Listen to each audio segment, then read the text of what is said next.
What I'm saying is that people don't realize that trauma, I think, is whatever hurts us and harms us. And it often is things that we don't usually think of as trauma. We usually think of trauma as being a sexual molestation or blood and gore, which trauma can be. But it also can be that there's a competition with family members. You might have very bright siblings that you can't keep up with, and you don't want to see jealousy as a trauma. Mhm. But if you're in a situation where your self-esteem is being injured, I consider that a trauma, and I work on that in my work with my patients. Hey everyone, this is Jonathan Marks from Go To Health. Hope you're doing well today. We have a very interesting show with a very interesting doctor. Are you suffering from, or do you know someone suffering from anxiety, depression, perhaps PTSD, or even addiction? Our guest today has done groundbreaking research into what is called dual brain psychology, which focuses on the interaction between the two sides of our brain. His clinical and experimental research over 30 years has shown that balancing the activities of both sides of our brain can treat debilitating symptoms of anxiety, depression, PTSD, and addiction. He has a book which has just come out which will describe all this, and we'll ask him about it. Please meet Dr. Fredric Schiffer, Assistant Professor of Psychiatry at Harvard Medical School, Research Associate at McLean Hospital in Boston, and Principal of a private practice of adult psychiatry in Newton, Massachusetts. Through his groundbreaking work as a founder of the Dual Brain Psychology Institute, he has discovered that the brain is made up of two minds which are competing for dominance.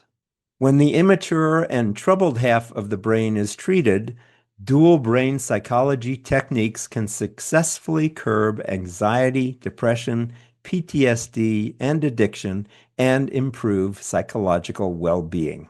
You can learn more when you visit the website dualbrainpsychology.com. So welcome to the show, Dr. Fredric Schiffer. How are you today? Oh, I'm well, and hope you are as well. Thank you. So in your website, you say that all problems come out of early traumas, and very often it's trauma that's not been recognized. Tell us what you mean by that. What kind of problems are we talking about, and what kinds of traumas?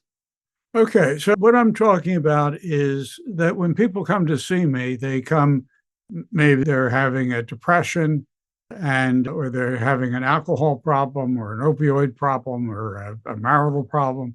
And what I find is that the problem is related and due to early traumas that aren't appreciated as being significant. So, what I'm saying is that people don't realize that trauma, I think, is whatever hurts us and harms us. And it often is things that we don't usually think of as trauma. We usually think of trauma as being a sexual molestation or blood and gore, which trauma can be.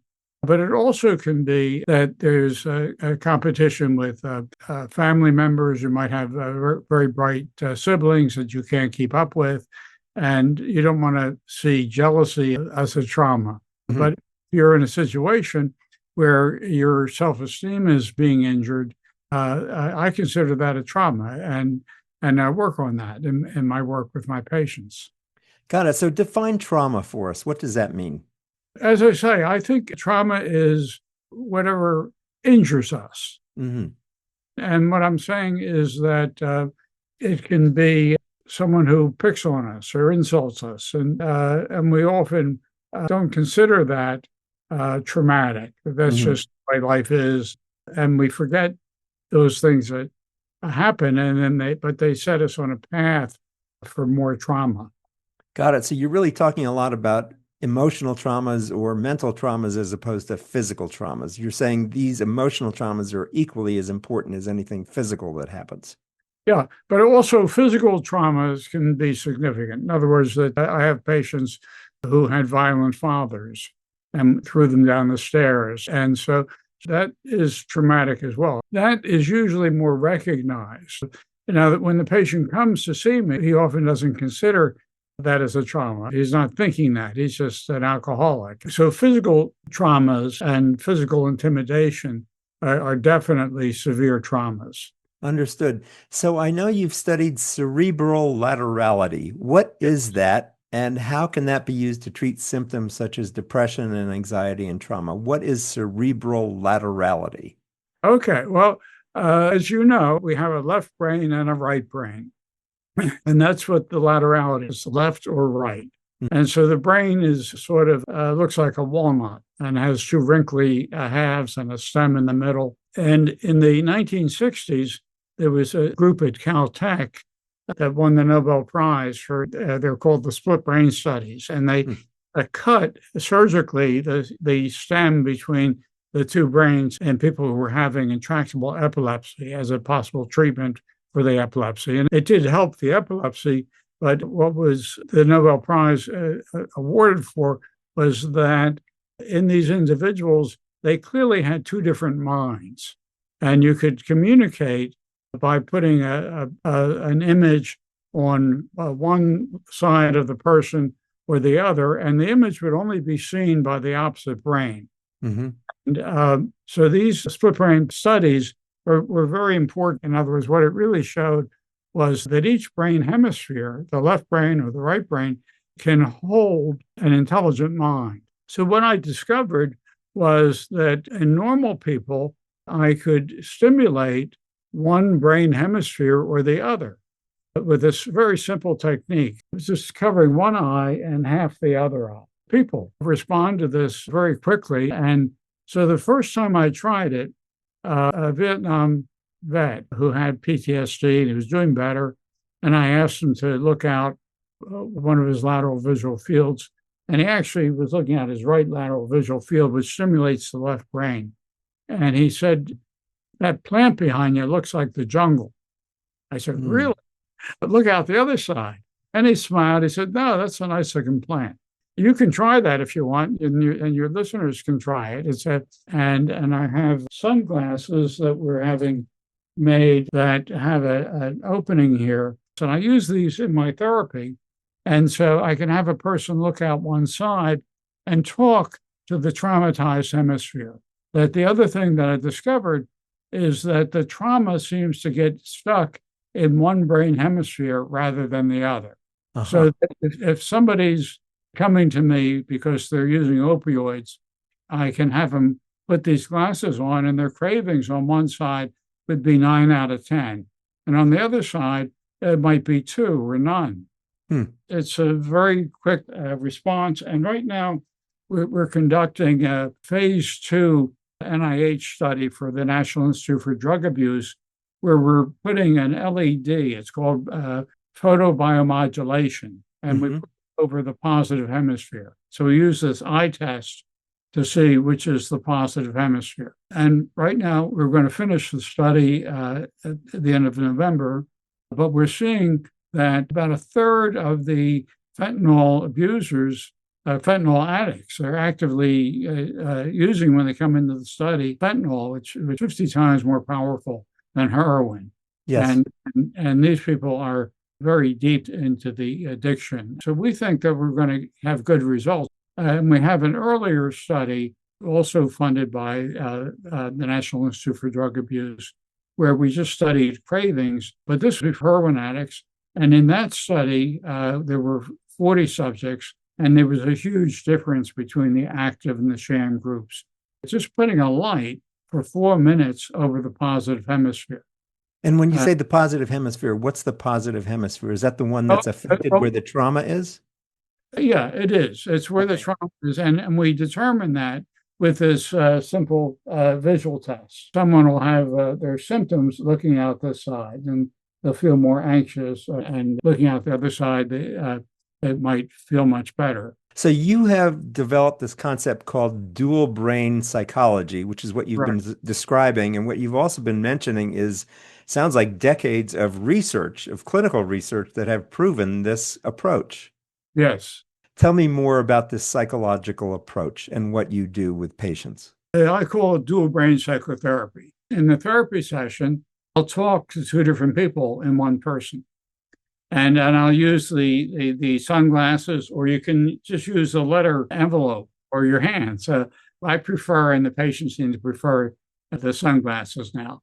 And so if the patient look out the side that stimulates traumatized side, and I can talk with that person. For instance, yesterday I was having a conversation with a patient who was bullied severely in his past. He's now an adult in his 50s and came for anxiety attack. And what we found was that on one side, that mind is still waiting for the bullies to come. And the anxiety was about. At the other side, he knows that there are no bullies now. And it was something that happened in a different environment and a different situation. And so I have him look out his positive side and talk about how he feels. And then we go over to the other side, and I'll ask that side, I said, did you notice how you felt over there? And so we're trying to work with the traumatized person and get it to see if he can sit with the anxiety rather than flee from it, and understand that it really wasn't his fault, that the anxiety is normal. Anybody who's in a dangerous place should feel anxiety. And that what he's misunderstanding is that he's safe now. But when someone has severe trauma, the salience of that trauma makes it hard for this traumatized brain, which is also more childlike. So it's like a child that you can tell that it's safe now when they've been injured, and the child will say, oh, yeah, okay, but they don't really believe it. And that's what the therapy is about, work with this disbelieving person inside.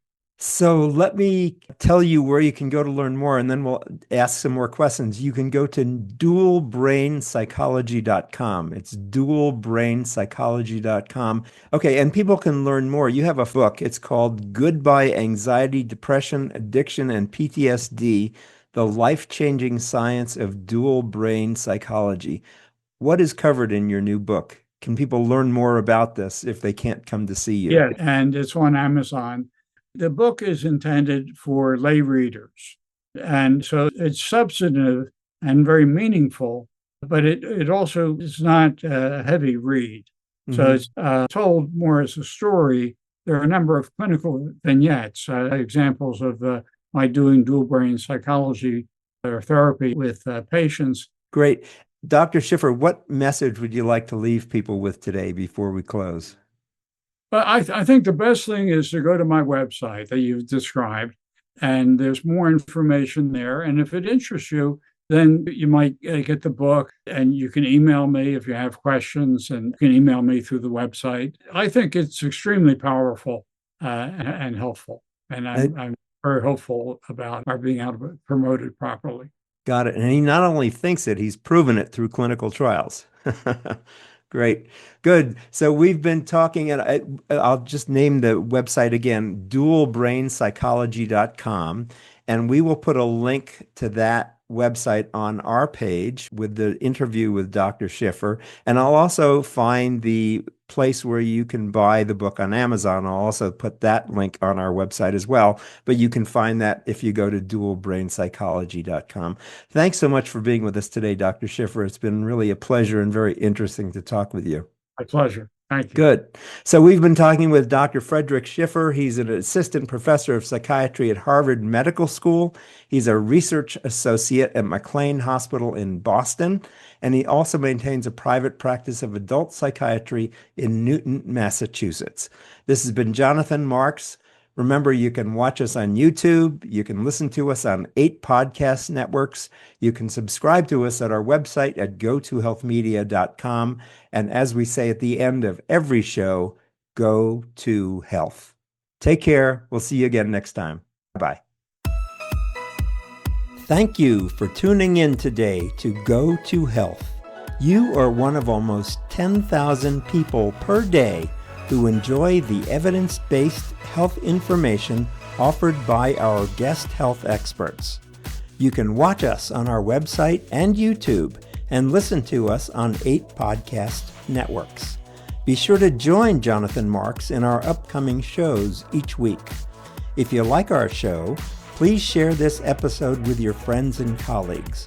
You can subscribe to the show, join our email list, send us feedback, browse through the online store, and view our library of over 150 shows at gotohealthmedia.com. See you next time, and remember to elevate your life with Go to Health.